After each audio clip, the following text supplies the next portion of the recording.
نحمده ونصلي على حبيبه الكريم وآله وأصحابه أجمعين أما بعد فأعوذ بالله من الشيطان الرجيم بسم الله الرحمن الرحيم لئن شكرتم لأزيدنكم ولئن كفرتم إن عذابي لشديد صدق الله المولانا العظيم وصدق رسوله النبي الحبيب الكريم الآمين প্রিয় দেশবাসী দেশ ও প্রবাসে আহলে সুন্নাত ওয়াল জামাত তথা রেজবিয়া দরবার শরীফের ভক্ত আশেক অনুরক্ত সকলের প্রতি আন্তরিক মোবারকবাদ সালাম। আসসালামু আলাইকুম ওয়া রাহমাতুল্লাহি ওয়া বারাকাতুহু।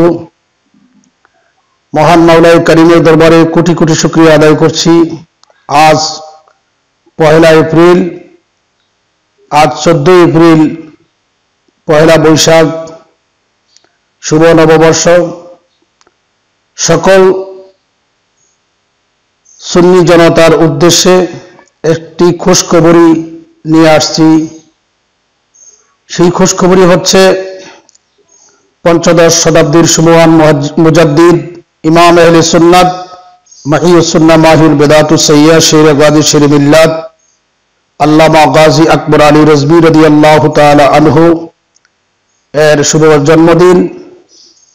আজ থেকে 166 বছর পূর্বে যিনি বাংলাদেশের ঐতিহ্যবাহী ময়মনসিংহ বিভাগের ঈশ্বরগঞ্জ থানাধীন লঙ্কাখোলা মৌলভী মোহাম্মদ শহর আলী রিজভী রাদিয়াল্লাহু তাআলা আনহুর গড়ে শুভ জন্ম লাভ করেছিলেন। তিনি হচ্ছেন বর্তমান নেত্রকোনা জেলার শতরশি দরবার শরীফের প্রতিষ্ঠাতা ইমাম আহলে সুন্নাত আল্লামা রিজভী মাওলা রাদিয়াল্লাহু তাআলা আনহু। তিনির শুভ জন্মদিনে আমরা মাওলাই করিমের দরবারে কোটি কোটি শুকরিয়া আদায় করি। তিনি এমন একজন মহান ব্যক্তিত্ব ছিলেন যিনি সারাটা জীবন আল্লাহ আল্লাহ রসুলের সান্নিধ্যে আল্লাহ আল্লাহ রসুলের গোলামিতে নিজের জীবনকে উৎসর্গ করে দিয়েছিলেন। তিনি এমন একজন মহান ব্যক্তি ছিলেন যিনি কখনো বাতিলের সাথে কোনোদিন আপোষ করেননি। হককে প্রতিষ্ঠিত করার জন্য, নবী পাক সাল্লাল্লাহু আলাইহি ওয়াসাল্লামের মৃত সুন্নতকে জীবিত করার জন্য বাতিলদের সাথে কোনোদিন কোনো আপোষের মধ্যে যাননি। যিনি ছিলেন ইমাম আহলে সুন্নাত মুজাদ্দিদিন মিল্লাত গাজী মিল্লাত ইমাম আহমদ রেজা রাদিয়াল্লাহু তাআলা আনহু এর মাসলক এর ধারাবাহিকতা নিয়ে যিনি এই বঙ্গভারতে ঈমান ও ইসলাম তথা সুন্নিয়তের খেদমতে নিজের জীবনকে উৎসর্গ করেছিলেন।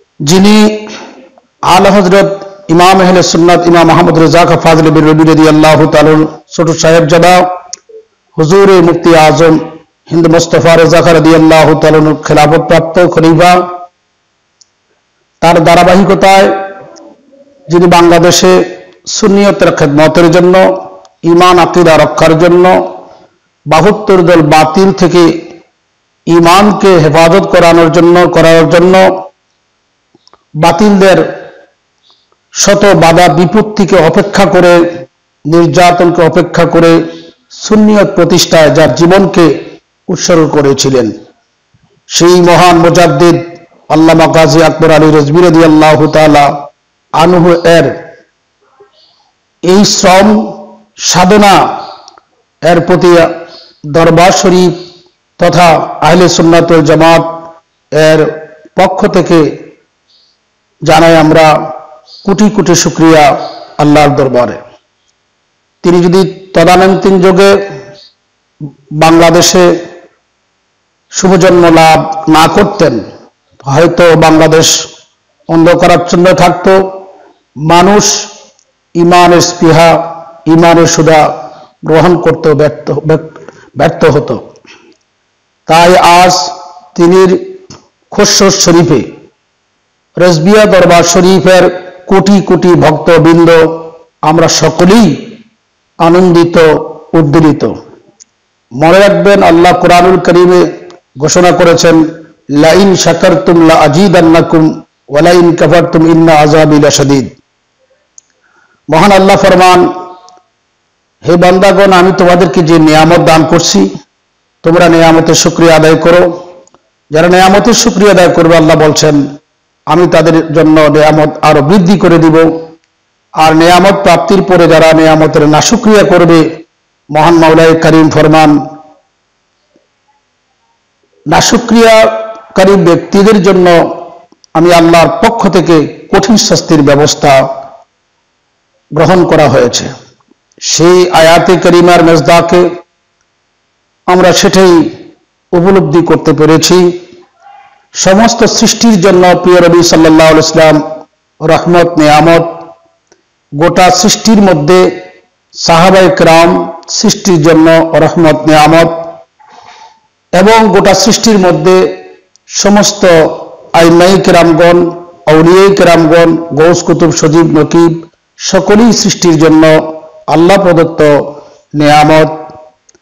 মুজাদ্দিদুদ্দিন মিল্লাত ইমাম আহলে সুন্নাত আল্লামা গাজী আকবর আলী রাজভী রাদিয়াল্লাহু তাআলা বাঙালি জাতির জন্য আল্লাহ প্রদত্তি একটি নিয়ামত, যে নিয়ামত এর শুকরিয়া আদায় করলে আল্লাহর নিয়ামত আমাদের জন্য বৃদ্ধি করে দিবে। আর সেই নিয়ামত প্রাপ্তিতে যদি নাশুকরিয়া আদায় করি তো আল্লাহ ঘোষণার অনুযায়ী আমরা আযাবের শাস্তির উপযুক্ত হব। আল্লাহ যেন আমাদেরকে আল্লাহ প্রদত্ত নিয়ামতের হকদার করে নিয়ামতের শুকরিয়া যেন আমরা আদায় করতে পারি, নাফরমানি যেন না করি। আল্লাহ যেন আমাদেরকে সেই তৌফিক দান করে। জেনে রাখুন, মুজাদ্দিদিন মিল্লাত ইমাম আহলে সুন্নাত আল্লামা গাজী আকবর আলী রাজভী রাদিয়াল্লাহু তাআলার জীবনে বাতিলের সাথে অসংখ্য অগণিত বাহাস মোনাজারা করে তিনি অপরাজয়, অর্থাৎ তিনি কি কোনো বাতিল কোনোদিন পরাজিত করতে পারেন নাই। এবং সুন্নিয়তের খেদমতে, বিশেষ করে তো মৃত সুন্নত জিন্দার ক্ষেত্রে তার যে অক্লান্ত অবদান রয়েছে তাহা কখনো ভোলার নয়। আজ আমরা বাঙালি জাতি তিনির মতন আল্লাহ প্রদত্ত একটি নিয়ামত পেয়ে আমরা সেই নিয়ামতের শুকরিয়া আদায় করা গোটা সুন্নিয়তের জন্যই আমি মনে করি একটি অনস্বীকার্য আবশ্যকীয় বিষয়। আজকে এই দিবসকে উপলক্ষ করে রেজবিয়া দরবার শরীফের দেশে এবং প্রবাসে যারা যেখানে রয়েছি সকলের প্রতি আমি গোলামের উদাত্ত আহ্বান থাকবে, মহান মুজাদ্দিদের উসিলায় ঈমান ইসলাম যেহেতু পেয়েছি, মহান মুর্শিদের উসিলায় যেহেতু মৃত সুন্নত জীবিত করার ক্ষমতা আল্লাহ আমাদেরকে দান করেছেন, সেই মহান ব্যক্তির শুভ আগমনে আমরা প্রত্যেকটি খানকায়, প্রত্যেকটি মসজিদে, প্রতিটি অবস্থানে যার যার অবস্থানে থেকে আমরা যেন এই দিবসকে কোরআন তেলাওয়াতের মাধ্যমে, জিকির আজকারের মাধ্যমে, মিলাদ শরীফের মাধ্যমে আমরা স্মরণ করি। আল্লাহ যেন আমাদেরকে সেই তৌফিক দান করে। মনে রাখবেন, জামানার মুজাদ্দিদ রেজভী বাবা কেবলা কাবা তিনি সমাজকে বেদাত মুক্ত করার জন্য সারা জীবন চেষ্টা করেছেন, শিরিক কুফর থেকে মুক্ত থাকার জন্য সারা জীবন চেষ্টা করেছেন। আমরা যারা রেজবিয়া দরবার শরীফের আশেক ভক্ত এবং মুরিদান রয়েছি, তিনির পদাঙ্ক অনুসরণ করে তিনির ফয়েজ বরকত সঞ্চয় করার মানসে আমরা যেন আমাদের জীবনকে নবী পাক সাল্লাল্লাহু আলাইহি খোলাফায়ে রাশিদিন তথা আউলিয়ায়ে কেরামগণের আদর্শে আদর্শিত করি। আমরা যেন শিরিক থেকে, বেদাত থেকে এবং অনিসলামিক কাজ থেকে আমাদের দৈনন্দিন জীবনকে মুক্ত রাখি। তখনই আল্লাহ পাক তিনির উসিলায় আল্লাহ আমাদেরকে রহমত নিয়ামত দান করবে। আজ তিনির শুভ জন্মদিনে আমরা আল্লাহর কাছে শুকরিয়া আদায় করব। তিনির ফয়েজ ও বারাকাত যেন আমাদের প্রত্যেকের কালবে আল্লাহ নসিব করেন। অপরদিকে বাঙালি জাতির জন্য যেহেতু আজকে বাংলার শুভ নববর্ষ, সেই সুবাদে আমি আহ্বান করব এই বাংলা নববর্ষকে বেদাত মুক্ত রাখবেন এবং শিরিক মুক্ত, কুফুর মুক্ত রাখবেন। যে সমস্ত কর্মাদি অনিসলামিক, ওই সমস্ত অনিসলামিক কর্ম যেন আমাদের এই নববর্ষের মধ্যে মুসলমান জাতির মধ্যে না থাকে। বিশেষ করে তো সুন্নিয়তের যারা আমরা গোলাম রয়েছি, নবী পাক সাল্লামের প্রেমিক দাবি করি, আমরা যেন এই নববর্ষকে কোরআন সুন্নাহ মোতাবেক, আল্লাহ রাসূলের আদর্শ মোতাবেক নববর্ষকে স্বাগতম জানাই এবং এই নববর্ষে আগামী এক বছর আল্লাহ পাক যেন আমাদেরকে সহি সালামত রাখে। সেই সুবাদে আমরা যেন এই দিবসটিকে ইসলামিক ল অনুযায়ী, ইসলামিক আইন কানুন বিধিন অনুযায়ী আমরা যেন ইবাদতের মাধ্যমে এবং কোরআন সুন্নাহ এবং মিলাদ শরীফের মাধ্যমে কোরআন সুন্নাহর সঠিক আদর্শ মোতাবেক এই দিবসটাকে আদায় করতে পারি। কোনো বিদুর্বী কালচার যেন আমাদের নববর্ষে না থাকে। আল্লাহ যেন আমাদেরকে আজকে এই বাঙালি জাতির শুভ নববর্ষ আল্লাহর রহমত বর্ষণ করে সে আশাবাদ ব্যক্ত করছি।